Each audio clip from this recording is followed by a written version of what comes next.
Share बाजार में एक बटन दबाने में 2 सेकंड लगते हैं। उन 2 सेकंड में आप किसी कंपनी के हिस्सेदार बन जाते हैं और वो कंपनी कल क्या करेगी, उसमें अब आपका नाम भी जुड़ा हुआ है। आपके घर में तंबाकू नहीं आता, शराब का तो सवाल ही नहीं उठता। ये चीजें आपकी जिंदगी में कभी थी ही नहीं और कभी होंगी भी नहीं। अब सोचिए, इन्हीं चीजों को बनाने और बेचने वाली कंपनियां हजारों करोड़ का कारोबार करती हैं और उनमें से कई शेयर बाजार में लिस्टेड हैं। हो सकता है इसी वक्त आपके पोर्टफोलियो में उनका एक टुकड़ा पड़ा हो और आपको पता तक न हो। आपके डीमैट अकाउंट में इस वक्त जो कंपनियां पड़ी हैं, उनमें से कितनों के नाम आप बिना देखे बता सकते हैं और उनमें से कितनी कंपनियां असल में करती क्या हैं, ये आपको पता है? पूछ इसलिए रही हूं क्योंकि कानून की नजर में आप उन सबके मालिक हैं और जैन शास्त्रों की नजर में मालिक होना कभी छोटी बात नहीं रही। तो फिर क्या आप शेयर मार्केट या म्यूचुअल फंड में इन्वेस्ट नहीं कर सकते? आइए जानते हैं। आज हम 2 चीजें एक साथ रखकर देखेंगे। एक तरफ शास्त्र और कर्मबंध का नियम, दूसरी तरफ ये कि शेयर, म्यूचुअल फंड और SIP असल में काम कैसे करते हैं, और आखिर में एक साफ जवाब। पहले एक तस्वीर बनाइए। आपके फोन में एक ऐप है, उसमें हरे और लाल नंबर ऊपर नीचे हो रहे हैं। आप एक नाम पर उंगली रखते हैं, एक बटन दबाते हैं और 2 सेकंड बाद स्क्रीन पर लिखा आता है कि ऑर्डर पूरा हुआ। बस इतना ही होता है ऊपर से। पर उन 2 सेकंड में असल में जो हुआ वो ये नहीं था कि आपने एक नंबर खरीद लिया।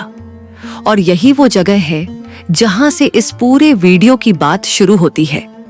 ज्यादातर लोगों के दिमाग में शेयर एक टिकट है, लॉटरी का टिकट, जिसका नंबर कल बढ़ सकता है।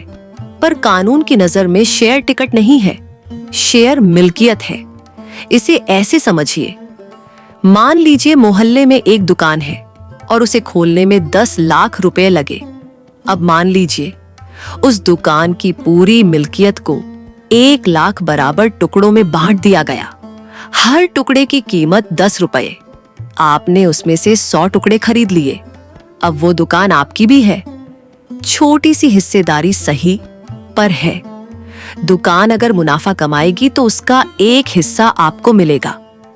दुकान में कोई बड़ा फैसला होगा तो आपको वोट देने का हक होगा। और दुकान जो सामान बेचती है, वो सामान आपकी दुकान भी बेच रही है। कंपनी में शेयर ठीक यही चीज है। इसीलिए कंपनियां हर साल शेयरधारकों की मीटिंग बुलाती हैं, जिसे AGM कहते हैं, और उसमें आपको बुलावा जाता है, चाहे आपके पास एक ही शेयर क्यों ना हो। इसीलिए बड़े फैसलों पर वोटिंग होती है और आपके पास उतने वोट होते हैं जितने शेयर। इसीलिए कंपनी अपनी सालाना रिपोर्ट आपको भेजती है, जिसमें लिखा होता है कि साल भर उसने क्या किया, कितना कमाया, कहां खर्च किया। और इसीलिए जब मुनाफा होता है तो डिविडेंड सीधे आपके बैंक खाते में आता है। ये सब इसलिए होता है क्योंकि कानून आपको उधार देने वाला नहीं मानता, कानून आपको मालिक मानता है। और यहां एक और बात समझ लीजिए जो अक्सर छूट जाती है। जब कोई कंपनी पहली बार बाजार में आती है, यानी IPO लाती है, तो जो पैसा आप देते हैं वो सीधे कंपनी के पास जाता है। उस पैसे से वो नई फैक्ट्री बनाती है, नया माल खरीदती है, अपना धंधा बढ़ाती है। यानी उस स्थिति में आपका पैसा शाब्दिक अर्थ में उस धंधे को बड़ा कर रहा होता है। बाद में जब वही शेयर बाजार में एक निवेशक से दूसरे के पास जाता है, तब पैसा कंपनी के पास नहीं जाता, वो 2 निवेशकों के बीच घूमता है। पर मालिकाना हक फिर भी हाथ बदलता है। यानी दोनों ही सूरतों में आप उस कंपनी के हिस्सेदारों की सूची में जुड़ जाते हैं। फर्क बस इतना है कि पहली सूरत में आपने उसे पूंजी दी, दूसरी में आपने किसी और की जगह ले ली। अब इस बात को एक तरफ रख दीजिए और दूसरी तरफ जैन परंपरा को रखिए, क्योंकि जैन परंपरा में सबसे पहला सवाल कभी ये नहीं रहा कि आपने कितना कमाया। पहला सवाल हमेशा ये रहा है कि आपने किससे कमाया। और ये कोई ढीली ढाली नैतिक सलाह नहीं है, ये लिखी हुई, गिनी हुई, नाम लेकर बताई गई बात है। जैन शास्त्रों में श्रावक के लिए एक सूची दी गई है जिसे कर्मादान कहते हैं। 15 ऐसे धंधे जिनसे श्रावक को दूर रहने को कहा गया है। इनका उल्लेख भगवती सूत्र और प्रतिक्रमण सूत्र में मिलता है और भगवान महावीर ने गौतम स्वामी को इनके बारे में बताया था। इनके पीछे का सिद्धांत एक ही है, जिस काम में आरंभ और समारंभ है, यानी जिसमें जीवों की हिंसा जुड़ी हुई है, वो श्रावक की आजीविका का आधार नहीं होना चाहिए। अब ये सूची सुनिए और साथ साथ ये सोचते चलिए कि आज के बाजार में इसका मतलब क्या बनता है। इंगाल कर्म, अंगारे से जुड़ा काम, कोयला और ईंट भट्टे। वन कर्म, जंगल काटना और लकड़ी का व्यापार। साड़ी कर्म, वाहन बनाना और बेचना। भाड़ी कर्म, किराए पर वाहन और पशु देना। फोड़ी कर्म, जमीन खोदना और विस्फोट से निर्माण। दंत वाणिज्य, पशुओं के दांत, हड्डी और खाल का व्यापार। लाक्षा वाणिज्य, लाख जैसी चीजों का व्यापार। केश वाणिज्य, पशुओं का व्यापार। रस वाणिज्य, शराब और उस तरह की चीजों का व्यापार। विष वाणिज्य, हथियार, जहर और नशे का व्यापार। यंत्र पीलन कर्म, मशीन से पैराई। निर्लांछन कर्म, दावाग्निदापन, जंगल में आग लगाना, सरोवर और जलस्रोत सुखाना। और आखिरी असतिजन पोषण, यानी अनैतिक धंधों से कमाई। अब इस सूची को उठाकर आज की शेयर बाजार की सूची पर रख दीजिए। शराब बनाने वाली कंपनियां लिस्टेड हैं। तंबाकू और सिगरेट बनाने वाली कंपनियां लिस्टेड हैं। मांस निर्यात करने वाली कंपनियां लिस्टेड हैं। चमड़ा लिस्टेड है। हथियार बनाने वाली कंपनियां लिस्टेड हैं। ऑनलाइन जुए और सट्टे के प्लेटफॉर्म कई देशों में लिस्टेड हैं और इनमें से कई तो अपने अपने क्षेत्र की सबसे बड़ी और सबसे ज्यादा मुनाफा देने वाली कंपनियां हैं। यहां एक और परत है जो और भी उलझी हुई है। बहुत सी बड़ी कंपनियां सिर्फ एक धंधा नहीं करती, एक ही कंपनी होटल भी चलाती है, कागज भी बनाती है, बिस्कुट भी बेचती है और साथ में सिगरेट भी बनाती है। ऐसी कंपनी को आप किस खाने में रखेंगे? एक बड़ा बैंक हजारों तरह के कारोबार को उधार देता है और उनमें से कुछ ऐसे भी होंगे जो कर्मादान में आते हैं। एक ऑनलाइन डिलीवरी कंपनी आपके घर सब्जी भी पहुंचाती है और शराब भी, यानी लकीर हमेशा साफ नहीं मिलती। कहीं धंधा पूरा का पूरा उस तरफ है, कहीं उसका 10वां हिस्सा उस तरफ है और कहीं वो सिर्फ किसी और के धंधे को रास्ता दे रहा है। इसीलिए इस विषय पर एक शब्द में जवाब देना ईमानदारी नहीं होगी। यानी टकराव काल्पनिक नहीं है, वो असली है, वो रोज का है और वो पेचीदा है। अब यहां ज्यादातर लोग एक तर्क देते हैं और तर्क सुनने में ठीक भी लगता है। लोग कहते हैं, मैं तो सिर्फ शेयर खरीद रहा हूं, मैं थोड़े ही शराब बना रहा हूं, फैक्ट्री मेरी नहीं है, मजदूर मेरे नहीं हैं, फैसले मेरे नहीं हैं, मैं तो बस एक कागज रख रहा हूं। जैन शास्त्रों ने इस तर्क का जवाब सदियों पहले दे दिया था और वो जवाब यही इस वीडियो का सबसे जरूरी हिस्सा है। कर्मबंध का नियम कहता है कि पाप सिर्फ करने से नहीं बांधता। 3 रास्ते हैं। पहला, कृत, जो आप खुद करें। दूसरा, कारित, जो आप किसी और से करवाएं। और तीसरा, अनुमोदन, जो कोई और कर रहा हो और आप उसे सही माने, उसकी सराहना करें, उसमें शामिल हो, उसका फल लें। और ये तीनों 3 तरीकों से हो सकते हैं, मन से, वचन से और काया से। 3 गुना 3 यानी 9 तरीके। श्रावक हर प्रतिक्रमण में इन्हीं 9 कोटियों की आलोचना करता है। मन से नहीं करूंगा, नहीं कराऊंगा, करने वाले का अनुमोदन नहीं करूंगा, और यही वचन से और यही काया से। ये सिर्फ पाठ नहीं है, ये एक पूरा हिसाब है। और इस हिसाब की सबसे बारीक बात यही तीसरी वाली है, अनुमोदन। इसे एक सीधे उदाहरण से समझिए। मान लीजिए मोहल्ले में कोई ऐसा काम हो रहा है जिसमें हिंसा है। आपने वो काम नहीं किया, कृत नहीं हुआ।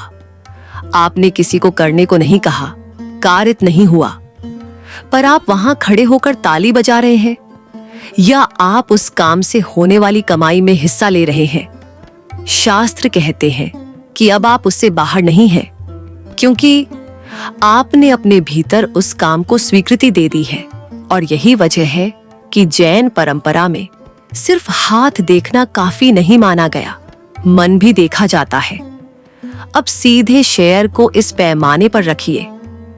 आपने खुद वो धंधा नहीं किया, ये सही है, कृत नहीं है, पर आपने क्या किया?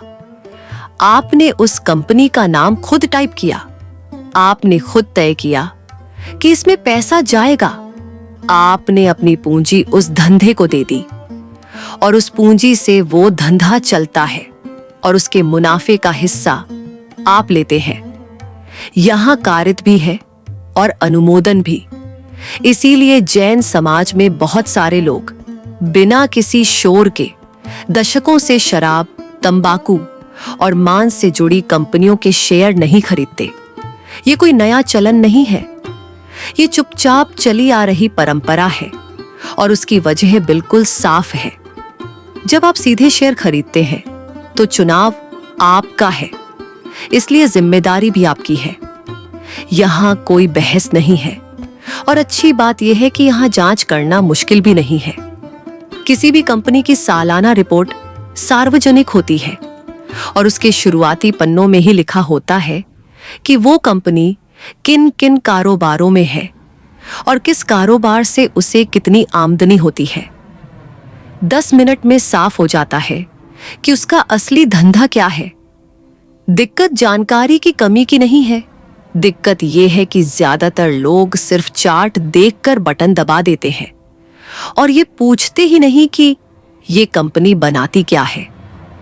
जिस दिन आपने ये पूछना शुरू कर दिया, आधा काम वहीं हो गया।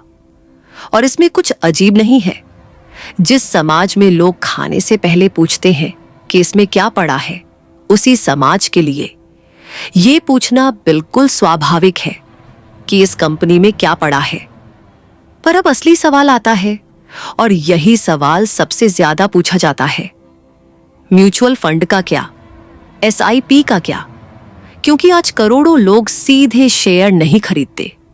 वो हर महीने एक तय रकम एक फंड में डालते हैं और भूल जाते हैं, और उन्हें ये पता ही नहीं होता कि उस पैसे से कौन सी कंपनी खरीदी जा रही है। तो यहां जिम्मेदारी किसकी बनती है? इसका जवाब समझने के लिए ये समझना पड़ेगा कि म्यूचुअल फंड होता क्या है, क्योंकि ये सीधे शेयर खरीदने से बुनियादी तौर पर अलग चीज है। म्यूचुअल फंड में आप किसी कंपनी में पैसा नहीं लगाते, आप एक स्कीम में पैसा लगाते हैं। लाखों लोगों का पैसा एक जगह इकट्ठा होता है, और उस पूरी रकम को एक फंड मैनेजर संभालता है।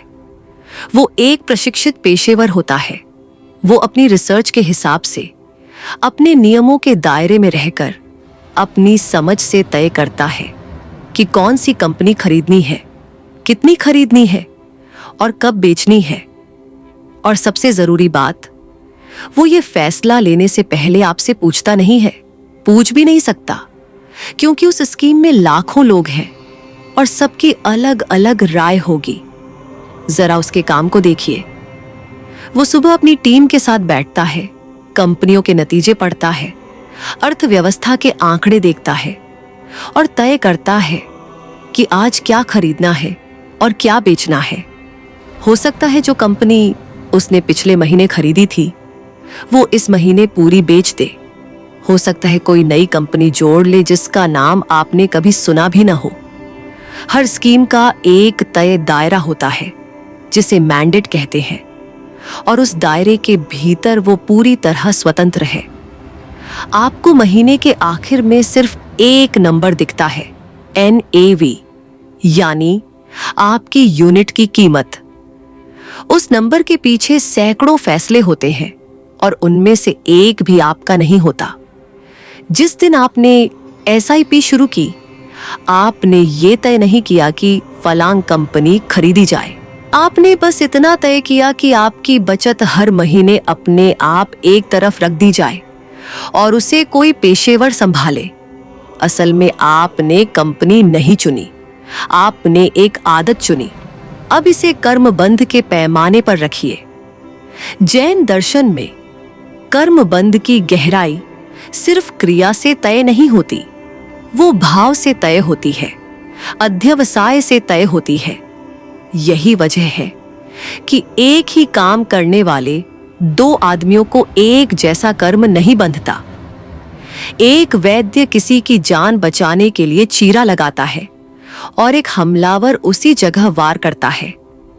बाहर से क्रिया एक जैसी दिखती है, पर भीतर का भाव आमने सामने है, इसलिए कर्म भी आमने सामने बांधता है। एक श्रावक चलते हुए अनजाने में किसी जीव को कुचल दे और एक आदमी जानबूझकर उसी युवाथी जीव को मारे, शास्त्र दोनों को एक तराजू में नहीं तौलते। इसका मतलब ये नहीं कि पहली स्थिति में कुछ भी नहीं बांधता। जैन दर्शन इतना ढीला नहीं है। मतलब ये है कि गहराई अलग होती है और वो गहराई भाव से तय होती है, क्रिया से नहीं। अनुमोदन का मतलब भी यही है। अनुमोदन तब बनता है जब आप जानते हुए किसी काम को सही माने और उसमें अपनी सहमति जोड़े। जहां न जानकारी है, न चुनाव, न सहमति, वहां अनुमोदन का भाव बनता ही नहीं। और यही म्यूचुअल फंड की स्थिति है। आपने कोई कंपनी चुनी नहीं, आपने किसी धंधे को सही ठहराया नहीं, आपने अपनी बचत एक व्यवस्था को सौंपी और उस व्यवस्था में फैसला किसी और का था, इसलिए उस फैसले का सीधा भार आप पर नहीं आता। ये कोई बहाना नहीं है, ये वही सिद्धांत है जो हम रोजमर्रा की जिंदगी में मानते भी हैं। आप बैंक में पैसा रखते हैं, बैंक उस पैसे को आगे कहां उधार देता है, ये आप तय नहीं करते। आप सरकार को टैक्स देते हैं, सरकार उस पैसे को कहां खर्च करती है, ये आप तय नहीं करते। आप बस में सफर करते हैं तो बस किस रास्ते जाएगी, ये आप तय नहीं करते। जिम्मेदारी हमेशा वहां जाती है जहां फैसला होता है। अगर हम हर उस चीज का भार अपने ऊपर ले लें जिसमें हमारा पैसा किसी और के फैसले से घूमकर पहुंचा है, तो फिर संसार में रहना ही असंभव हो जाएगा और श्रावक धर्म का पूरा ढांचा ही टूट जाएगा। श्रावक धर्म बना ही इसलिए है कि संसार में रहते हुए, व्यापार करते हुए, गृहस्थी चलाते हुए भी धर्म निभाया जा सके। इसीलिए मुनि के लिए नियम अलग है और श्रावक के लिए अलग। तो सीधी बात यह है, म्यूचुअल फंड में जो कंपनियां सानिध्य आती हैं, उनका चुनाव आपका नहीं है, इसलिए उनकी जिम्मेदारी भी आपकी नहीं है। SIP चलाना, फंड में निवेश करना, अपनी बचत को बढ़ाना, ये सब श्रावक के लिए बंद रास्ता नहीं है। और यही बात इंडेक्स फंड पर और भी ज्यादा लागू होती है, क्योंकि वहां तो फंड मैनेजर भी नहीं चुनता। इंडेक्स फंड का काम ही ये है कि वो एक बनी बनाई सूची की नकल करे। उसमें जो कंपनी है वो आएगी ही। न आपने चुना, न किसी ने आपके लिए चुना। वहां तो पूरी प्रक्रिया ही यांत्रिक है। पर यहां एक बात ईमानदारी से जोड़ देनी चाहिए, क्योंकि उसके बिना ये सुविधा बन जाएगी, सिद्धांत नहीं। जिस दिन आपको पता चल जाए, उस दिन तस्वीर थोड़ी बदल जाती है। अगर आपने कोई खास फंड इसलिए चुना क्योंकि आपको मालूम है कि उसका सबसे बड़ा हिस्सा किसी ऐसी कंपनी में है और आपको इसीलिए ज्यादा मुनाफा दिख रहा है, तो अब उसमें आपकी सहमति जुड़ गई। अब वो अनजाने में नहीं है। अनुमोदन ज्ञान के साथ आता है। इसलिए नियम ये बनता है, न कि जानने से बचो, बल्कि ये कि जानबूझकर उस तरफ मत जाओ। सीधे शेयर खरीदते समय पूरी सावधानी रखिए, क्योंकि वहां नाम आप टाइप कर रहे हैं। और म्यूचुअल फंड में निश्चिंत रहिए, क्योंकि वहां नाम कोई और टाइप कर रहा है। यही फर्क पूरे विषय का निचोड़ है। अब एक आखिरी सवाल जो अक्सर पूछा जाता है, अगर फिर भी मन में कुछ खटकता रहे तो क्या किया जाए? इसका जवाब भी हमारी परंपरा में पहले से मौजूद है, और वो बहुत सरल है। जो श्रावक अपनी कमाई के किसी हिस्से को लेकर संतुष्ट नहीं होता, वो उस हिस्से को अपने पास नहीं रखता। वो उसे दान में लगा देता है, तीर्थ में, जीव दया में, शिक्षा में, आहार दान में। ये हिसाब बराबर करने का तरीका नहीं है। कर्म का हिसाब इतना सरल नहीं होता कि इतना दिया तो उतना कट गया। ये भाव को साफ रखने का तरीका है। जब आप कोई हिस्सा अपने पास से हटा देते हैं, तो आप अपने भीतर ये दर्ज कर रहे होते हैं कि मुझे इससे मोह नहीं था और मुझे इसकी परवाह थी। और भाव ही वो चीज है जिस पर पूरा कर्म बंध टिका है। यही परिग्रह की समझ भी है। परिग्रह वस्तु में नहीं होता, वस्तु के प्रति पकड़ में होता है। पैसा हाथ में रहे ये अलग बात है, पैसा मन पर बैठ जाए ये अलग बात है। और यहां एक बात जोड़नी बहुत जरूरी है, क्योंकि इसके बिना पूरी बात अधूरी रह जाएगी। जैन समाज ने व्यापार से कभी दूरी नहीं बनाई, बिल्कुल उल्टा हुआ है। सदियों से ये समाज व्यापार में रहा है और असाधारण रूप से सफल रहा है।